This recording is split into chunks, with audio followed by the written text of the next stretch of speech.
Came up with the idea of Goblin Boy back in 1975. I was under contract with Matuzaki Toys, and I submitted this. It was done in porcelain and clay, and it was so terrifying that when I sent it to them, they sent me a message back and it said, "We can't even accept this because it's so scary."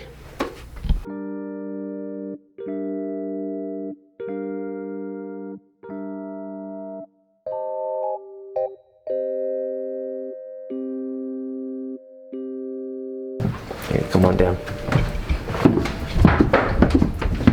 My mother's been nice enough to let me use the basement.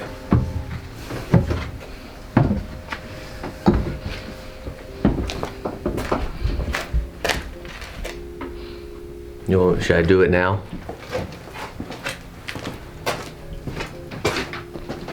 Hey, my name's Teddy Caravan, and welcome to my workshop.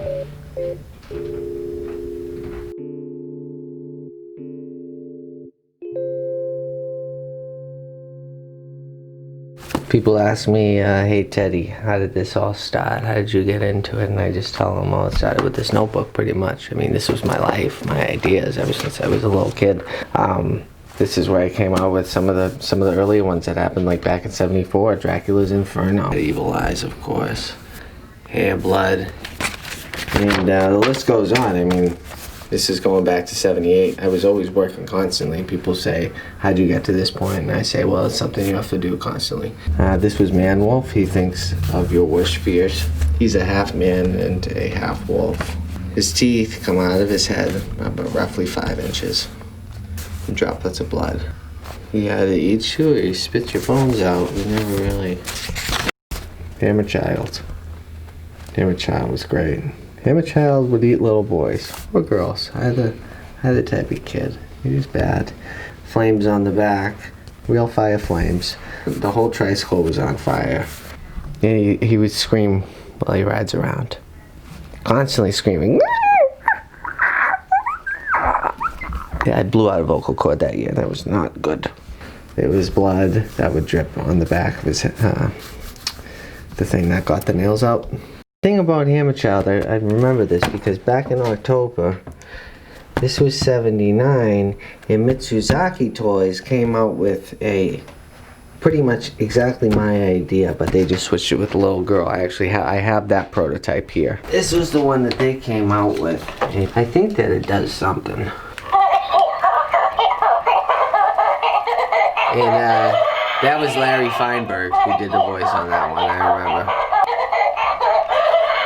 And that's all it did, on repeat, constantly. And that was one thing that they didn't have, originality. I did. So you could always count on Teddy Caravan to do something other than just the laugh. I mean, we could all do maniacal laughter, right?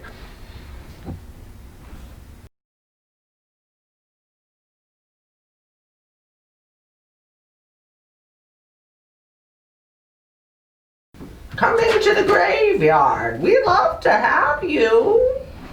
We'd love to have you. Bark. I've been watching you. Don't go into the forest, Daddy. The children live there, and they want to touch you. See, some things like that doesn't work. You know, you get in trouble.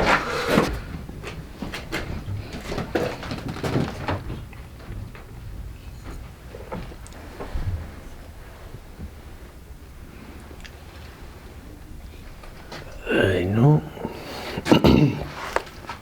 It's 5 past your bedtime. I'm coming to find you. Whenever the toy company sends it to me for the first time and I look at the toy, I say, what was the toy going through when it was made? I don't know. Or when it was in that state of pain. I try to really get inside of his head, and I try and really get into the head of it. It hurts when you touch me. It feels like the stitches just fell out. When October 1st hits, I know exactly what I'm supposed to be doing, because I've been doing it all year long, pretty much. I take out my carving kit, which I ordered from Indonesia. There's a guy that lives out there, and he makes these by hand. Now, it's plastic, but it is durable. Real strong.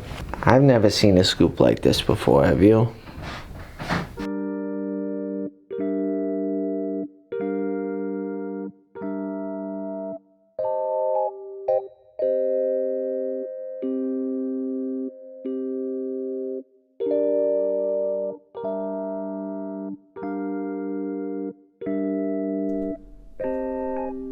You know, the whole thing about it is that it only happens really once a year for a lot of people, but for me it's kind of an everyday thing.